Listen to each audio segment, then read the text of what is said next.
BJP এগিয়ে থাকার নিরিখে 157, তৃণমূল কংগ্রেস 114, বামফ্রন্ট 2, কংগ্রেস 3, অন্যান্যরা 2।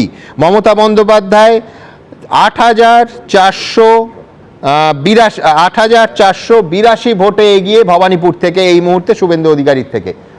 শুভময় মৈত্র, দেখুন সৌরভবাবু, আমরা তো একটা প্ল্যাটফর্ম পাই এখানে, যেখানে আমরা তৃণমূল ক্ষমতায় থাকাকালীন তৃণমূলের বিরুদ্ধে বলতে পারি। খুব একটা পারেননি দাদা, আমি বলছি আমার মতো, আমার পাড়াটা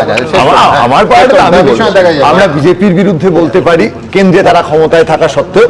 এবং আজকে কৃষ্ণবাবুরা এখনো জিততেই পারে না, আবার যদি সব ব্যালট বাক্স উল্টো বলে তখনও আমরা কৃষ্ণবাবুদের বিরুদ্ধে বলবো। কিন্তু এটাও মাথায় রাখতে হবে যে তৃণমূল বিজেপির মধ্যে এত ঝগড়া আমরা দেখছি, তাদের মধ্যেও তো প্রচুর মানুষ, প্রচুর নেতার আদান প্রদান আছে। মানুষ ভোট দিয়েছেন এক দল থেকে অন্য দলে, একই স্যাম্পল থেকে তুলে আনা মানুষ, একই স্যাম্পল থেকে তুলে আনা নেতা।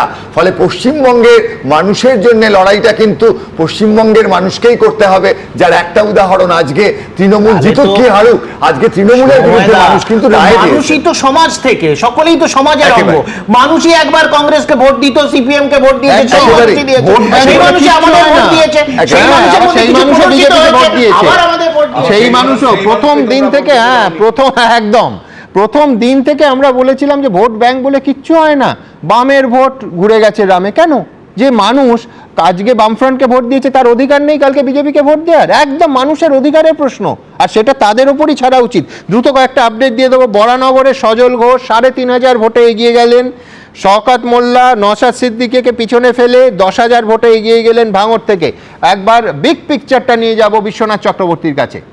বিশ্বনাথ দা, সুমন দা, আমাদের এই ওয়ার রুমে প্রতিনিয়ত কিন্তু পরিবর্তন হচ্ছে। কেউ এগিয়ে থাকছে তো পরের রাউন্ডে গিয়েই দেখছি সেই আসনে কিন্তু অন্য দল এগিয়ে যাচ্ছে। ফলে প্রচণ্ড পরিমাণে কিন্তু চেঞ্জ হচ্ছে। এই এতগুলো নির্বাচন আপনার স্টুডিওতে করছি, কিন্তু এত বড় পরিবর্তন, দ্রুততার সাথে পরিবর্তন এর আগে কখনোই দেখিনি। একটা রাউন্ডে যে এগিয়ে থাকছে পরের রাউন্ডে দেখা যাচ্ছে সে পিছিয়ে যাচ্ছে। ফলে আমি আবারও আপনার দর্শককে বলবো, আরও 2-3টে রাউন্ড অপেক্ষা করুন। যেহেতু হাইলি পোলারাইজড ভোট হয়েছে, অ্যান্টি ইনকামবেন্সি থাকা সত্ত্বেও সংখ্যালঘু মুসলিমদের প্রবণতা তৃণমূলের পক্ষে এখনো পাচ্ছি, এবং হিন্দুদের ভোটের পোলারাইজেশন যে বিজেপির পক্ষে গেছে একদম পরিষ্কার।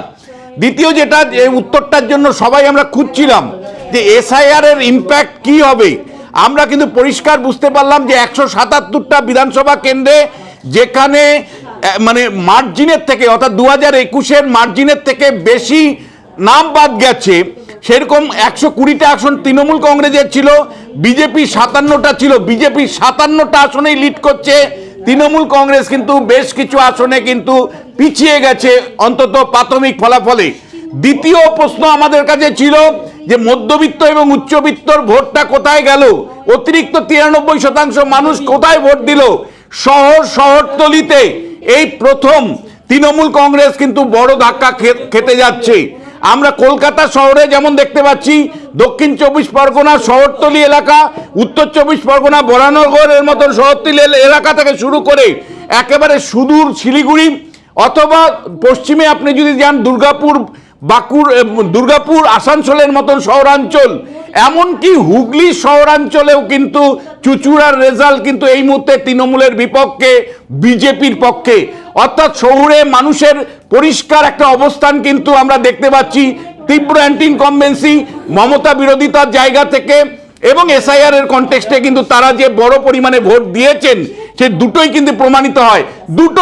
দুটো এলাকা নিয়ে আপনাকে ছবি দিতে চাই।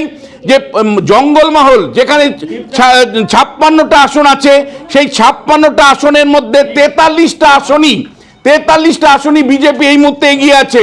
তার মধ্যে পুরুলিয়া, ঝাড়গ্রামে কোনো আসনই তৃণমূল কংগ্রেস এই মুহূর্তে এগিয়ে নেই। শুধু তাই নয়, পশ্চিম বর্ধমানেও কোনো আসনে তৃণমূল কংগ্রেস কিন্তু এগিয়ে নেই।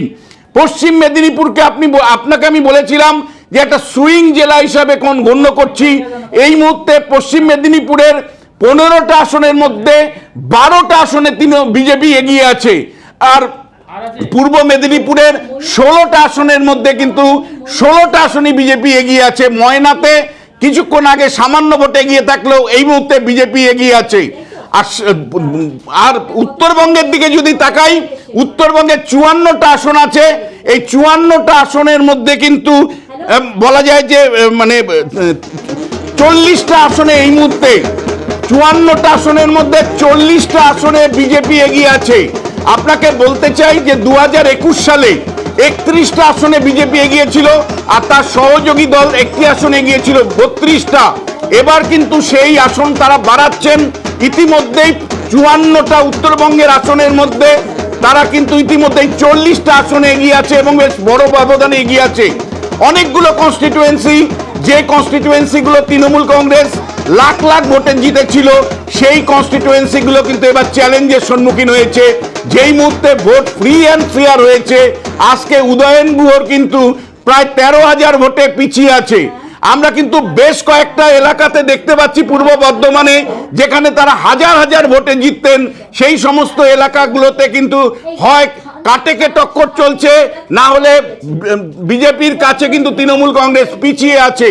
এমনকি হাওড়ার মতন জায়গায় যেখানে কার্যত ঝড় উঠত, সবুজ ঝড় উঠত তৃণমূল কংগ্রেসের পক্ষে, সেখানেও এক বালি থেকে শুরু করে, উত্তর হাওড়া থেকে শুরু করে, শিবপুর থেকে শুরু করে, এমনকি উলুবেড়িয়া পূর্বের মতন কনস্টিটিউয়েন্সিতে সেখানে কিন্তু এই মুহূর্তে বিজেপি এগিয়ে আছে। ফলে নির্বাচন প্রক্রিয়া নিয়ে যারা প্রশ্ন তুলতেন যে বহু জায়গায় মানুষ ভোট দিতে পারে না বা তৃণমূল কেন লাখ লাখ ভোটে জেতেন, তার কিন্তু উত্তরটা কিন্তু এই মুহূর্তে আমরা দেখতে পাচ্ছি যে যারা লাখ লাখ ভোটে জিততেন, যেমন দিনহাটাতে 1,64,000 ভোটে জিতে প্রায় রেকর্ড করেছিলেন যে মন্ত্রী উদয়ন গুহ, তিনি কিন্তু এই মুহূর্তে 13,000 ভোটে পিছিয়ে আছেন। ফলে সুমনদা, একটা সুষ্ঠু নির্বাচনও কিন্তু তৃণমূল কংগ্রেসের জয়ের পক্ষে কিন্তু একটা অন্তরায় হয়েছিল, কিন্তু একটা সুনামি আমি একেবারেই বলতে রাজি নই।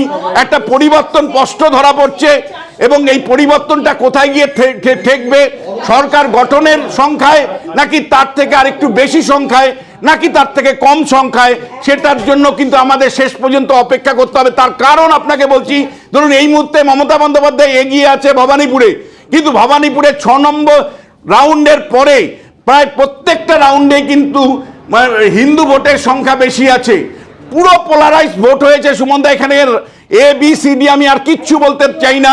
হিন্দু ভোটাররা বিজেপির পক্ষে অধিকাংশ ভোট দিয়েছে, মুসলমান ভোটাররা তৃণমূলের পক্ষে ভোট দিয়েছে।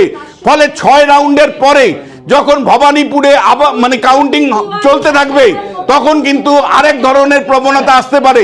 প্রথম রাউন্ডে মমতা বন্দ্যোপাধ্যায় ভবানীপুরে এগিয়ে থাকলেও দ্বিতীয় রাউন্ডে কিন্তু মমতা বন্দ্যোপাধ্যায় পিছিয়ে ছিলেন, কারণ দ্বিতীয় রাউন্ডে যেখানে ভোট গণনা হয়েছে সেখানে হিন্দু ভোটার বেশি ছিল, মুসলিম ভোটার কম ছিল।